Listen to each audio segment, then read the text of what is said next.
Muito bem, vamos repercutir hoje mais um artigo do nosso site, cujo título é Trabalhador que exerce função de vigilante tem direito adicional de periculosidade. E por que é que a gente trouxe esse artigo aqui do nosso site? Porque ele é referente a uma decisão que demonstra que mesmo um vigilante, por exemplo, que não trabalhe armado, tem o direito ao adicional de periculosidade devido ao próprio estilo do serviço que ele presta, né? Quer dizer, o vigilante ele está sempre ali como um possível alvo para ladrões, para bandidos, para pessoas que vão possivelmente empregar violência contra ele, já que ele seria o óbice para um assalto, para um roubo, para alguma coisa do tipo, tá? Então, assim, já é sabido na jurisprudência, já é pacífico, que o vigilante tem sim direito ao adicional de periculosidade. E aqui essa decisão, além desse caso dele não trabalhar armado, tem um ponto interessante que a empresa tentou, no processo, demonstrar que o vigilante, na verdade, não exercia bem a função de vigilante, que era mais um recepcionista, etc, etc. Só que aí valeu o que estava na carteira de trabalho, que era a função de vigilante, mas você pode, inclusive, fazer o entendimento reverso, né? Vamos pegar aqui a notícia, que daí eu vou te explicando isso, né? Como até quem não está registrado como vigilante, se exerce uma função que tem a ver com vigilância, acaba tendo aí resguardado o direito ao adicional de periculosidade, que é de 30%. Acaba sendo um valor que em certas ações alcança uma soma muito alta de verbas devidas para o trabalhador. A gente vai explicar tudo isso, tá? Mas vamos lá. No artigo aqui a gente mostra essa decisão, contando que uma recente decisão da Justiça do Trabalho garantiu o direito a um trabalhador que exerceu a função de vigilante, mas não recebeu adicional de periculosidade.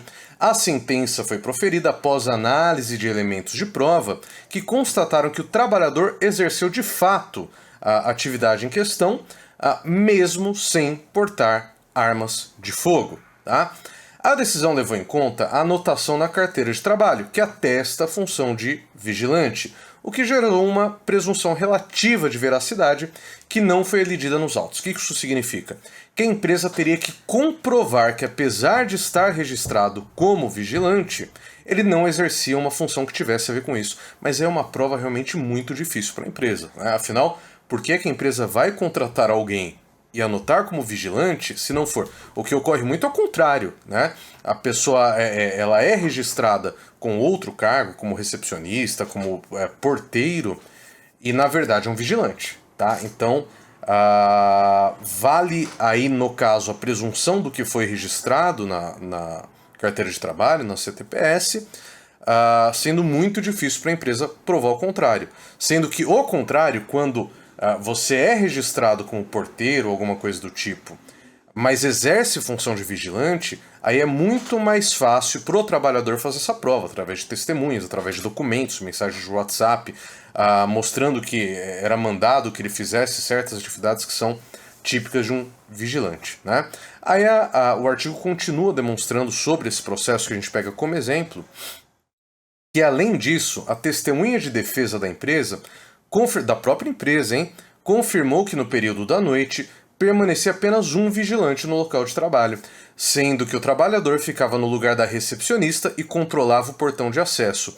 Eventualmente, os vigias ainda faziam rondas por solicitação da própria empregadora, ou seja, a gente está num caso aqui que, além de tudo, existe um acúmulo de função, né?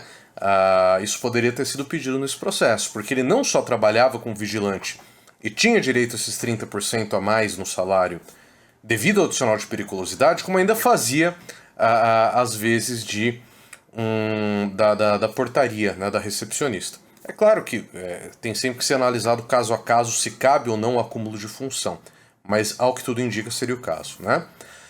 A empresa, então, olha só o que a empresa fez, qual foi a sacada da empresa, do advogado da empresa, que teve uma boa ideia para defender o seu cliente, né? A empresa alegou que não tinha autorização para contratar empregados que atuem como vigilantes armados, né?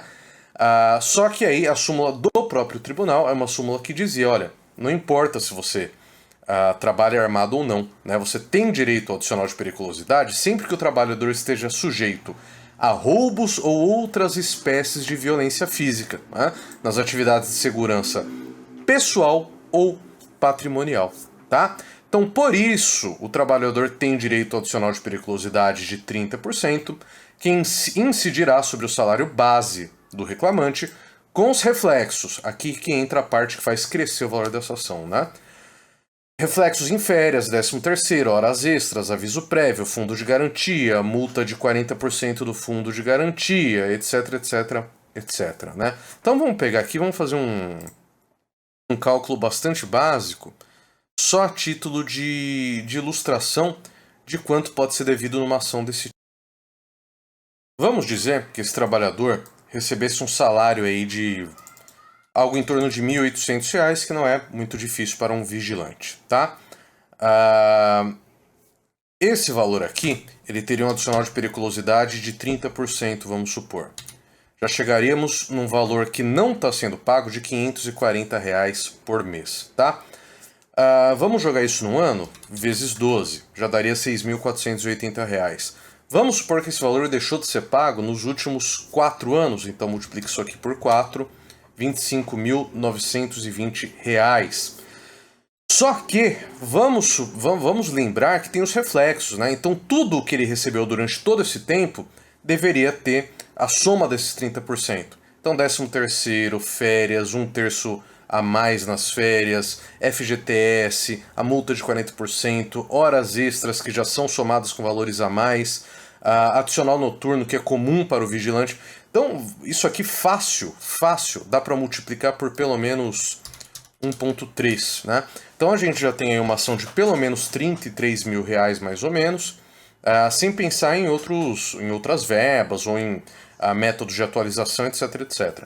Então dá para pensar por baixo num valor desse, numa situação desse tipo, o que demonstra, né, a diferença que faz o pagamento ou não do adicional de periculosidade. Para pensar que isso aqui a empresa deixou de pagar um carro para o vigilante.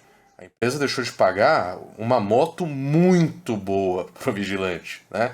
A empresa deixou de pagar, de repente, uma faculdade para um filho do vigilante, né?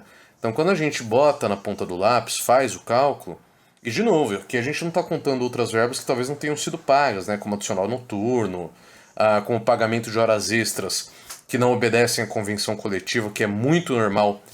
No caso do vigilante, né, tem muita convenção coletiva, no caso de vigilante noturno, também outros vigilantes, mas principalmente os noturnos, que prevê adicionais muito maiores do que aqueles estabelecidos, né, a título de adicional de periculosidade, adicional noturno, hora extra, entre outros direitos, né? Então vale sempre a pena consultar um advogado para saber se esses direitos foram ou não respeitados.